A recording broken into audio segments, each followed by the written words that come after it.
You know, there's a lot of people who can't make $1,000. And the reason they can't make $1,000 is because mentally, emotionally, spiritually, and physically, they're not capable of making $1,000, whatever the case is. So Kim and I today are in the multi-millions of dollars in making money. But we wouldn't have gotten there because one time we were having trouble at $1,000. So every time we had a problem, we had to get bigger than the problem. For many people out there with a $1,000 problem, they're not going to solve the problem until they personally develop themselves mentally, emotionally, spiritually, and physically to be bigger than a $1,000 problem. There's 4 types of mindsets. One mindset is, I must win.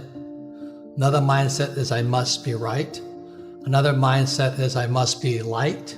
And the other mindset is, I must be comfortable.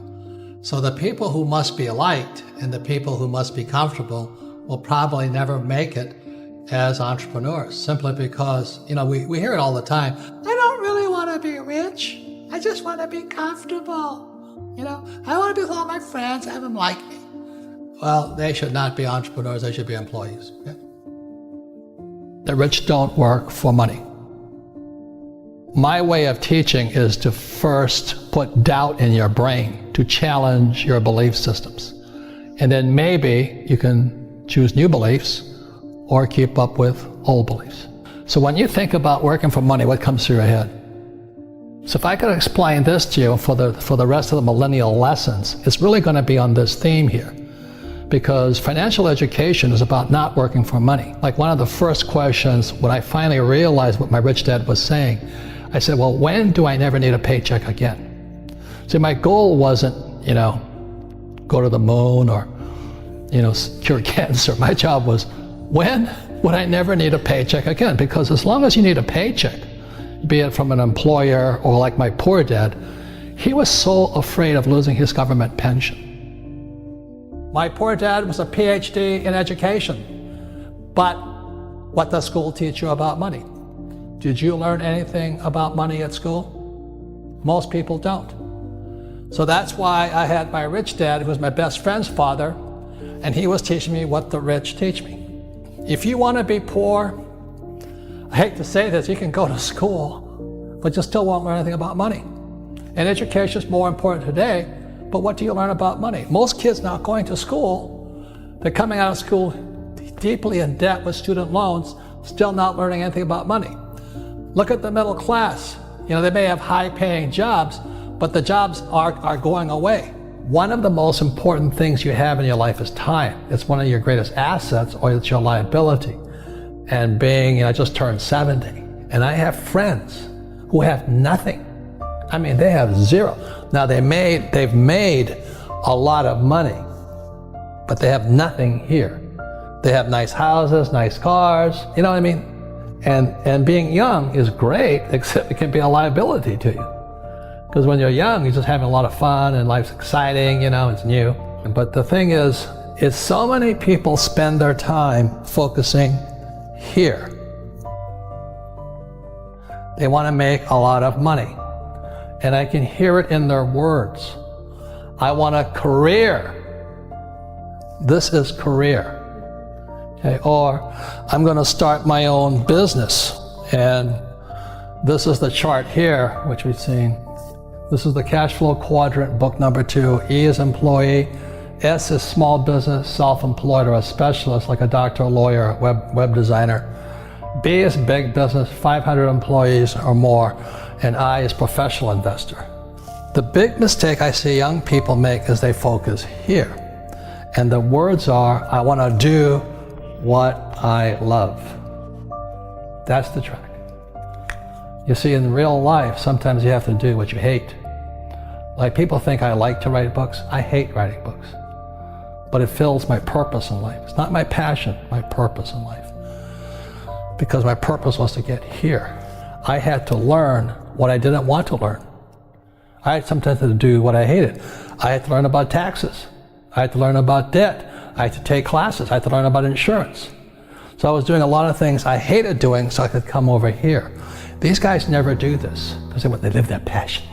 I want my passion. So the big mistake for young people is I'm going to do what I love, which is fine over here. But what do you love the most? Well, I loved my freedom. And I know it sounds greedy, but I love making money. I'd rather have a lot of money than no money. I've been both. I've been broke, I've been in down, everything, but I'd rather have a lot of money. The big mistakes I see young people making is here. You know, they think about what they want to do, what they love. And what I'm saying to you, the millennials right now, invest in what you love. Most young people, or should I say, short-sighted people, they think this is it or this is it. But this is the one here. The reason I make more money is because it's not what I'm doing what I love. I do sometimes what I hate so I can have the assets that I love. I love having a business. So the business affords me the lifestyle I want. And then I invest in real estate. This is what I know. The higher the risk, the more education it takes. How badly you want to learn. Most people don't have it. They want a job, they want job security, they want a paycheck, they want a 401k. And that's why they don't get to come here. That's why they don't get to come over here. Nothing right or wrong, you know. I don't ever want to be here. I knew when I was your age I wanted to come here, but the higher the risk, the higher the returns, but also the higher dedication, education, and study you have to go through. You've got to be so much smarter. And most people, they have it. They have that ability to be that smart, but they rather do what they love rather than invest in what they love.